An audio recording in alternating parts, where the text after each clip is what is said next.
Thank you. నాకు ఒకటి అర్థమైంది, వీళ్ళకు మాటలు చెప్తే అర్థం కాదు, చూపించాలి. సో సేఫ్ షాప్లో అతిపెద్ద రికగ్నిషన్ ఏముంది సార్? మనకు డైమండ్ రికగ్నిషన్ ఉంది. అంటే నేను ఒకటే డిసైడ్ అయినా, నాకంటూ స్పెషల్ ఒక ఫంక్షన్ ఎప్పుడైతే జరుగుతుందో ఆ ఫంక్షన్కి నేను మా ఫ్యామిలీని తీసుకురావాలనుకున్నా. లాస్ట్ టైం రూబీ జరిగింది, ఇదే హాల్లో, ఇదే స్టేజ్ నుంచి రూబీ ఫంక్షన్ జరిగింది. కానీ నాకు ఫ్యామిలీని తీసుకురావాలనిపించలేదు. ఇట్లా చిన్నగా చూపిస్తే కాదు, వీళ్ళకు పెద్దగా చూపించాలి. ఒకటే సార్, డైరెక్ట్ సీదా లియానియోలో మన డైమండ్ ఫంక్షన్ తీసుకొచ్చేసిన ఫ్యామిలీ మొత్తం.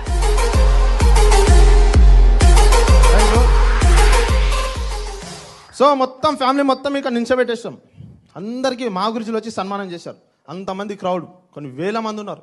ఇంతకు 3-4 ఉంటుంది. అప్పుడు ఫ్యామిలీ వాళ్ళ ఫీలింగ్ ఎట్లా ఉంటుంది? అది నా డ్రీమ్ ఉండే సార్, నా డ్రీమ్ ఉండే అది. ఒకరోజు కృష్ణయ్య గురించి డైమండ్ ఫంక్షన్కి వెళ్ళడానికి డబ్బులు లేకపోతే సీను గురించి ఇబ్బంది పెట్టి ఫోర్స్ చేసి మరీ నన్ను తీసుకెళ్ళింది. మస్తు తిట్టుకున్న సీను గురించి, డైరెక్టర్ ముంగంటే ఉన్నట్టు చెప్పేస్తున్నా. ఇప్పుడు ఇక్కడ కూర్చున్న వాళ్ళు కూడా ఫంక్షన్కి రమ్మంటే చాలా మంది అప్లైన్స్ ఇబ్బంది పెట్టిన ఫీల్ అయి ఉండొచ్చు. అరే డబ్బులే ఉన్నది, అర్థమే చేసుకుంటలేడు, అట్లా ఇట్లా అని చెప్పేసి. సార్ వీడికి రానికి ఎంత ఖర్చు అయ్యిండొచ్చు? 1,000, 2,000, 3,000 ఖర్చు అయ్యిండొచ్చు. అప్పుడు మాకు ఫంక్షన్లు ఇక్కడ కాదు, బెంగళూరులో జరిగేటి. అక్కడ పోవాలంటే ఖచ్చితంగా రౌండ్ ఫిగర్ 5,000 గురించి చెప్పేటోడు. అప్పటికి 6 నెలలు అవుతుంది, చెక్ లేదు. ఆ డీడీకి అప్పు తీసుకొచ్చిన, ఇంట్లో తెలియదు. అప్పులో ఇంటికి ఫోన్ చేస్తే పెద్ద పరేషాన్. అట్లాంటిది మళ్ళీ 5,000 అప్పు చేపించి మరి డైమండ్ ఫంక్షన్ తీసుకెళ్ళింది. అట్లా హోటల్కి వెళ్ళిన తర్వాత ముంగట నుంచున్నా, ఎవ్వరు లేరు, నేను మా ఫ్రెండ్ ఇద్దరిని తీసుకెళ్ళినాను. ముంగట నుంచున్నాం, వెనకాల ఫుడ్ అవుతుంది, మాకు తెలియదు. అది అంత అయిపోయిన తర్వాత లాస్ట్కి పోతే ఫుడ్ కూడా దొరకలేదు మాకు.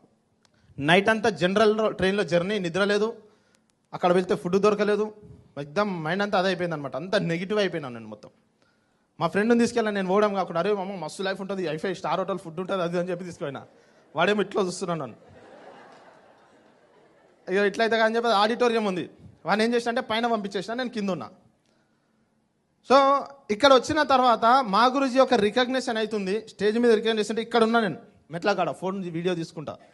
మా ఫ్రెండ్ ఫోన్ తీసుకున్నా, అరే వీడియో తీసుకుందాం, మన ఊరిలో చూపిస్తే మస్తు డీడీలు వస్తాయి, నమ్ముతారు. అప్పుడు వీడియో తీసుకుందామని చూపిస్తే ఇక్కడ స్టేజ్ మీద వాళ్ళ అమ్మ నాన్నను ముందుకు పిలిపించారు. వాళ్ళ అమ్మ నాన్నను ముందుకు పిలిపించి దండలు మార్పించారు అనమాట ముంగరికి. ఆ దండలు మార్పించే ప్రాసెస్లో అలా డాడీ కళ్ళలో నుంచి నీళ్ళు వస్తూ ఉన్నాయి. చెప్పది బాధతో వచ్చే నీళ్ళు అంటారా? Thank you. అది బాధతో వచ్చే నీళ్ళు అంటారా? ఏమంటారు వాటిని? ఆనంద బాష్పాలు, హ్యాపీ టీయర్స్ అంటారు. అక్కడ కూర్చున్న తర్వాత ఒక్కటి కావాలనిపించింది నాకు. మా పేరెంట్స్ కళ్ళలో కూడా ఆ సంతోషాన్ని నేను ఇవ్వాలని చెప్పి డిసైడ్ అయినా. Thank you. ఏ సిచ్యువేషన్ వచ్చినా సరే బిజినెస్ వద్దొచ్చు అని చెప్పి ఇంకా కమిట్మెంట్తో అయ్యాను. పరిగెత్తుకుంటూ బిజినెస్లోకి ఫీల్డ్ మీదకి వచ్చేసి ఎగ్జామ్ వర్క్ చేస్తూ వెళ్ళాం. అప్లైన్ ఒక సపోర్ట్ వచ్చినా రాకుండా ఫుల్గా బిజినెస్ ఫుల్ ఫేజ్గా ఫోకస్ చేస్తాం. చాలామంది ఏం చేస్తామంటే ప్రతి దగ్గర 2 దొరుకుతాయి మనకు, పాజిటివ్ దొరుకుతుంది, నెగిటివ్ దొరుకుతుంది. కొంతమంది ఫంక్షన్ కోసం కూర్చోడానికి చైర్లు దొరకవు, వెనకాల లాస్ట్లో కూర్చొని నించున్నారు. కొంతమందికి ఫుడ్ సరిగ్గా దొరకకపోవచ్చు, కొంతమందికి అర్జెంట్ ఫోన్లు వస్తుండొచ్చు, కొంచెం ఇబ్బందికరంగా ఉండొచ్చు. కానీ గుర్తుపెట్టుకోండి సార్, ఇక్కడ నుంచి మీరు ఏం తీసుకెళ్తున్నారో అది రేపు మీ ఫ్యూచర్ ఉంటుంది. ఇక్కడ నుంచి నెగిటివ్ తీసుకెళ్లారంటే మీ బిజినెస్ అక్కడనే ఉంటుంది. ఇక్కడ నుంచి ఖాళీ పాజిటివ్ తీసుకెళ్లారంటే అక్కడ కూర్చున్న మీరు కూడా ఇక్కడ వరకు రాగలుగుతారు అన్నమాట. డైమండ్. Thank you. సో ఆ విధంగా